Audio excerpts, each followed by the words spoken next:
গাছ লাগালে আমাদের শরীরের কি উপকার হবে, পরিবেশের কি উপকার হবে সবাই জানি, কিন্তু আমরা এই জিনিসটাকে ওইভাবে হয়তো বা সবাই গুরুত্ব দিয়ে করি না।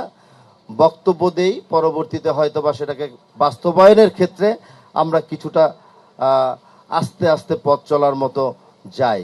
আমরা ঢাকা উত্তর সিটি কর্পোরেশনের মাননীয় প্রধানমন্ত্রী নিজে জাতীয় সংসদে বক্তব্যের মধ্যে উনি ঘোষণা দিয়েছেন, শুধুমাত্র উত্তর সিটি কর্পোরেশন আগামী 5 বছরে 5 লক্ষ বৃক্ষরোপণ করবে।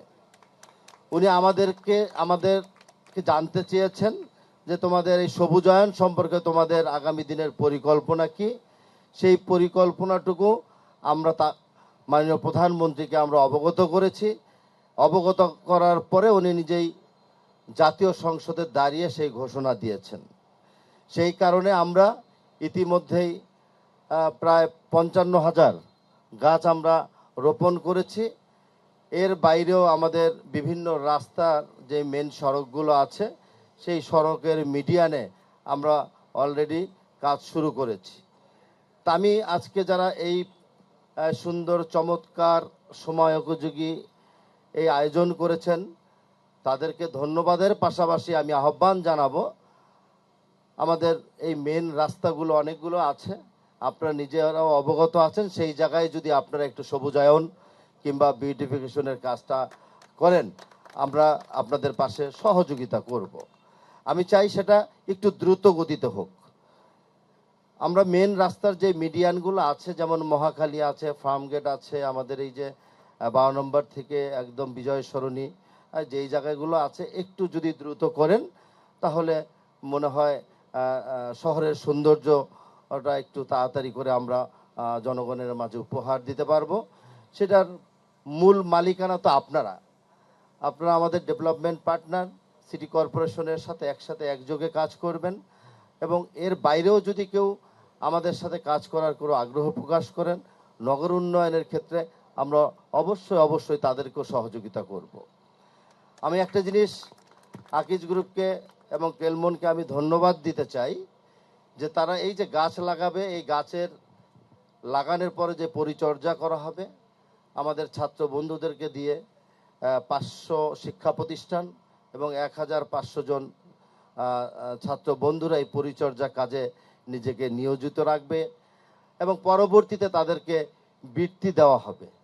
এই যে মহৎ একটা উদ্যোগ, এই উদ্যোগ যদি অন্য কেউ এইভাবে গ্রহণ করে আমি মনে করি ঢাকা সহ সারা বাংলাদেশ সবুজায়ন করতে যে দীর্ঘমেয়াদী যে পরিকল্পনা আছে সেই পরিকল্পনাগুলো আমরা বাস্তবায়ন করতে পারবো। আমরা একটি শহরে বসবাস করি, আজকে তো বৃক্ষ আমি আনুষ্ঠানিকভাবে উদ্বোধন করব, কিন্তু পাশাপাশি একটা বলে রাখা ভালো, আমরা প্রতিনিয়তই আপনারা দেখছেন যে সিটি কর্পোরেশন তার সামর্থ্য অনুযায়ী তার যে দায়িত্ব নগরবাসীকে সেবা দেওয়ার জন্য, সেই দায়িত্ববোধ থেকে আমরা সব সময় এই যে বর্জ্য ব্যবস্থাপনা, যেখানে সেখানে ময়লা ফেলা, এই বিষয়গুলোকে আমরা একটু জনগণের দৃষ্টি আকর্ষণ করছি যে আমরা একটু সচেতন থাকব, যেখানে সেখানে আমরা আবর্জনা ময়লা যাতে না ফেলি। এই যে সুন্দর পরিবেশে একটা বৃক্ষরোপণ হচ্ছে, সেই গাছের মধ্যে চলার পথে, রাস্তায় যাওয়ার পথে হাতে থাকা ময়লা, হাতে থাকা টিস্যু, হাতে থাকা পানির কন্টেনার, হাতে থাকা জুস খেয়ে খাওয়া কন্টেনার, কফি খাওয়ার যেই কাপ ওয়ান টাইম ইউজ, সেটা যাতে আমরা না ফেলি। কারণ সিটি কর্পোরেশন তো প্রতিটা জনে জনে প্রতিটা বাসা বাড়িতে গিয়ে কর্মী দিয়ে বর্জ্য ব্যবস্থাপনার বা বর্জ্য পরিষ্কার করা সম্ভব নয়।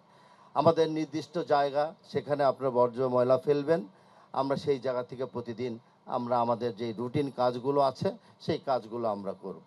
আমি আশা করি এই নগর উন্নয়নের ক্ষেত্রে সকলের সহযোগিতা প্রয়োজন আছে। মাননীয় প্রধানমন্ত্রী জনাব তারেক রহমান বারবার একটি কথা বলেন, আপনারা নিশ্চয়ই দেখেছেন যে এই প্রথম বাংলাদেশের একজন প্রধানমন্ত্রী উনি নিজে ভিডিও করে উনি সোশ্যাল মিডিয়াতে উনি নিজে ছেড়েছেন ভিডিও করে বর্জ্য ব্যবস্থাপনার উপরে জনগণকে একটু আহ্বান জানানোর জন্য। আমরা চলার পথে অনেক সময় রাস্তাঘাটে, এই ঢাকা শহরে একটা জীবন্ত শহর, সেখানে হাজার হাজার লাখ লাখ মানুষ প্রতিদিন হাঁটাচলা করে, সেখানে আমরা যদি একটু সচেতন না হই সেই জায়গাগুলোকে পরিষ্কার রাখাটা অত্যন্ত একটা কঠিন বিষয়। আমরা উদ্যোগ নিয়েছি, ক্লিন ঢাকা, গ্রিন ঢাকা। আমরা পরিষ্কার রাখব এবং সবুজায়ন করব।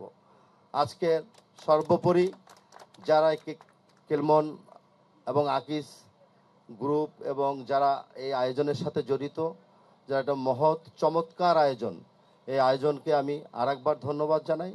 আমরা ইনশাল্লাহ আগামী দিনে একসাথে পথ চলে ঢাকা নগর সহ সারা বাংলাদেশে আমরা একটা সবুজায়ন বাংলাদেশ চাই। সর্বোপরি ঢাকা উত্তর সিটি কর্পোরেশন একটা ক্লিন এবং একটা গ্রিন ঢাকা আমরা উপহার দিতে চাই।